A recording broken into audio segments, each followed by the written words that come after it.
మనోజ్, నువ్వు నా బిడ్డవి. లక్ష్మీ ప్రసన్న, విష్ణువర్ధన్ బాబు, మనోజ్ కుమార్.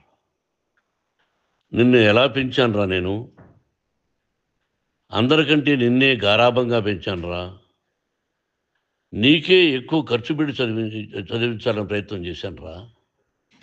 నువ్వు ఏది అడిగినా నేను నీకు ఇచ్చానురా.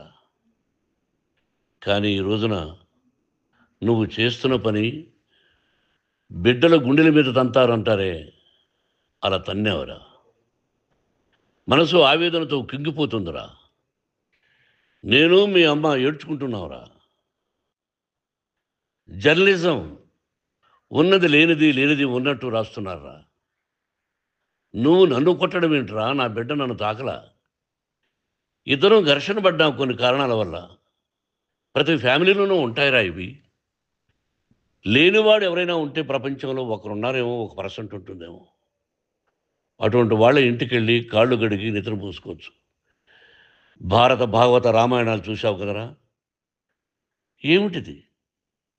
మీ అమ్మ ఎంత కుమిలిపోతుంది ఈ రోజున హాస్పిటల్ చేరింది.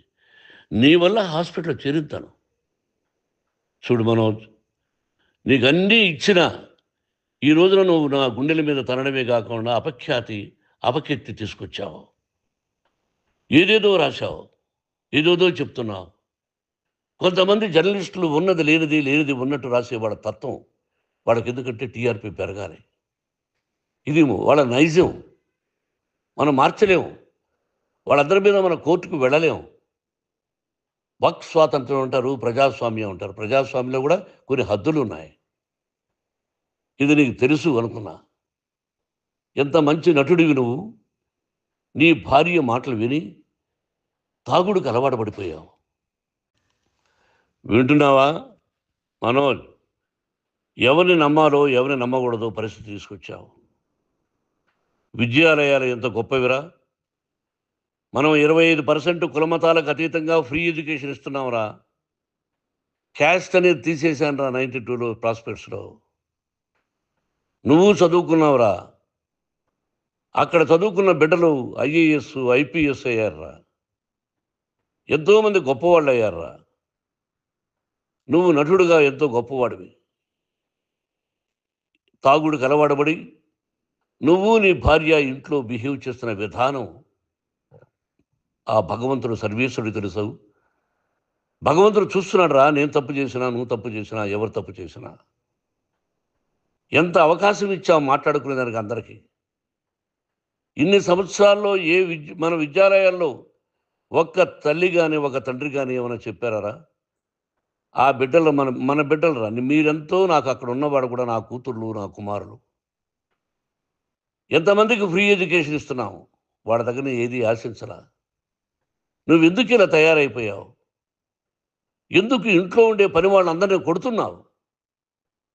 వాడు పని చేసుకోవడానికి మన ఇంటికి వచ్చాడు రా. ఆ పనివాడిని కొట్టడం చాలా మహాపాపంరా. నేను వేరురా. నేను దండించడం వేరురా. నేను ఎవరిని ఆ చిన్న వాళ్ళని కొట్టి ఇచ్చేసి చేయలేదురా. సినిమా ఇండస్ట్రీలో మోహన్ బాబు కొడతాడు, తిడతాడు అంటే అది షూటింగ్లో జరిగి ఉండొచ్చేమో. కానీ ఇంట్లో ఉండి 10 సంవత్సరాల నుంచి 20 సంవత్సరాల నుంచి పనివాళ్ళు ఉన్నారు. నేను ఇంట్లో లేని సమయంలో వాళ్ళందరినీ కొట్టి వాళ్ళ ఫోన్ లాక్కొని ఒకడైతే చచ్చిపోవాలి. వాడు పోలీస్ కంప్లైంట్ ఇచ్చి ఉండొచ్చు. నేను వద్దు అని వాడిని బతిమాలాడు. పోలీస్ కంప్లైంట్ కూడా ఇవ్వడా.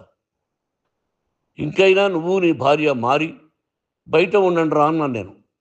లేదు డాడీ, తప్పు చేయలేని ఒకసారి వచ్చావు, మళ్ళీ తప్పు చేశావు, మళ్ళీ వెళ్ళావు, మళ్ళీ ఈసారి తప్పు చేయనన్నావు. ఏమండి వీడు తప్పు చేయడం అని మీ అమ్మ చెప్పింది. ఇంట్లో పెట్టుకున్నా. మళ్ళీ నువ్వు చేస్తున్నది, ప్రతిరోజు నువ్వు తాగుతున్న విధానం నీకే తెలుసు. ఇది ప్రజలు నమ్ముతారా లేదా అనవసరం నాకు. నేను నీకు చెప్తున్నా, ఇంతటితో పులి స్టాప్ పెట్టాలి. 3 రోజుల నుంచి రకరకాలుగా రాస్తున్నప్పుడు నా మనసు ఆవేదనతో ఉంది.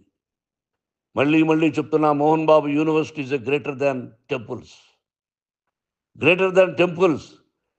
బిడ్డలను కాలేజీలో చేర్చుకునే ముందు చెప్తారు, అన్నయ్య ఎంత ఉంది యూనివర్సిటీ రూల్సు, ఇది మా పద్ధతి, మీకు ఇష్టమైతే చేర్చండి.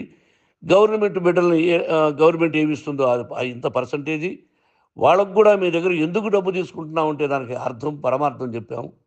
దొంగతనంగా తీసుకోలేదు. ప్రతిదానికి చెక్కులు ఉన్నాయి. అది అకౌంట్ ఉంది. దానిలో తప్పులు జరిగితే